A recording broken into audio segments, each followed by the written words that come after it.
ازيكم عاملين ايه؟ يا رب تكونوا بألف خير وصحة وسعادة.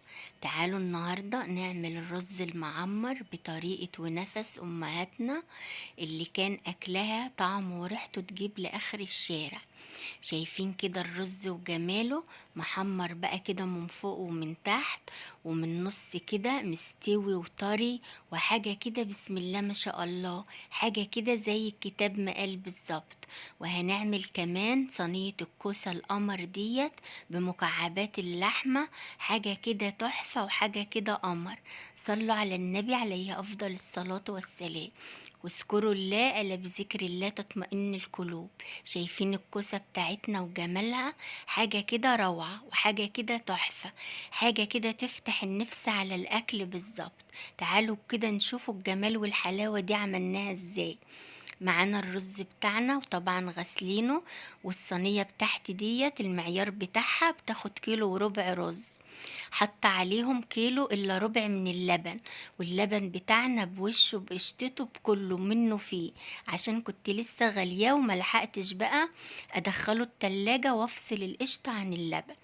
زودته شوية مية، وطبعا ظبطت الملح بتاعه ورشة من الفلفل الأسمر، وبهز كده بالمعلقة أو بنغص كده بالمعلقة علشان أشوف كده اللبن نزل لحد تحت كده في أرضية الصينية، يعني الرز كله اتشرب كده من اللبن. وطبعا بوريكم كده المعيار الرز، أحط صوابعي كده في الصينية الاقيها كده تنزل لتحت، يبقى كده عيار الرز بتاعنا مظبوط. صلوا على النبي عليه افضل الصلاة والسلام. دخلنا بقى كده الرز بتاعنا، وكنت مسيحة زبدة على زيت، وطبعا حطيت عليه شوية وهو داخل الفرن بيغلي. بعد كده حشت شوية عشان لما يستوي برضو احطهم عليه.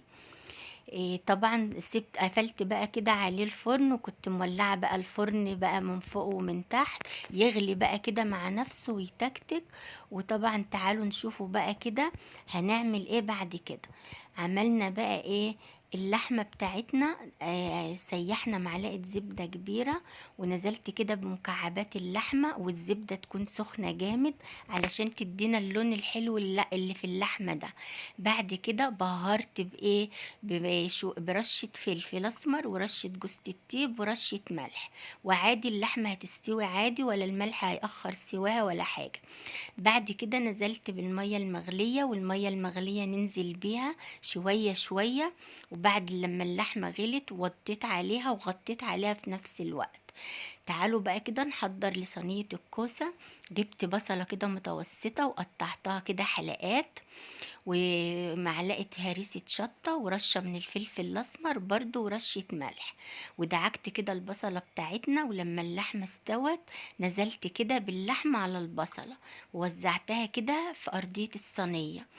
بعد كده بقى الكوسة طبعا جايبينها وغسلينها ومقشرينها ومقطعينها حلقات زي ما انتوا شايفين. نزلت بيها على اللحمة وقرن فلفل اخضر. بعد كده نزلت بعصير الطماطم، والعصير الطماطم بتاعنا طماطم مضروبة في الخلاط ومصفية من اي تفل واي بذر.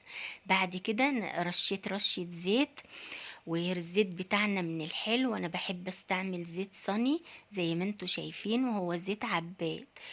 طبعا كده منتهى النقاء زي ما انتوا شايفين. كان كده الرز بتاعنا استوى.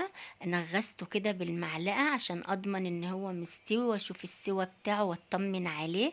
لقيته مستوي وزي الفل وزي العسل، وواخد بقى الوش القمر الذهبي ده، وواخد برضو الارضية الذهبي كده المحمرة.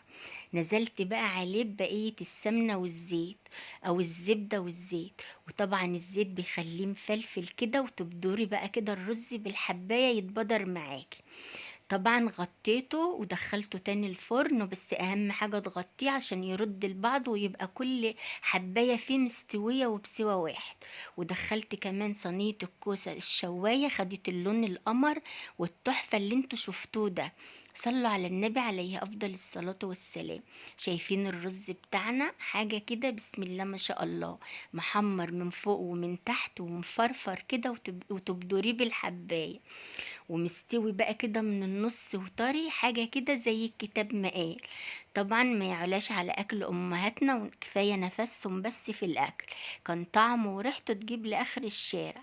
وشايفين الكوسة وجمالها، احنا عندنا بنعشق حاجة اسمها كوسة، وبتبقى كده بمكعبات اللحمة، حاجة كده تحفة وحاجة كده قمر.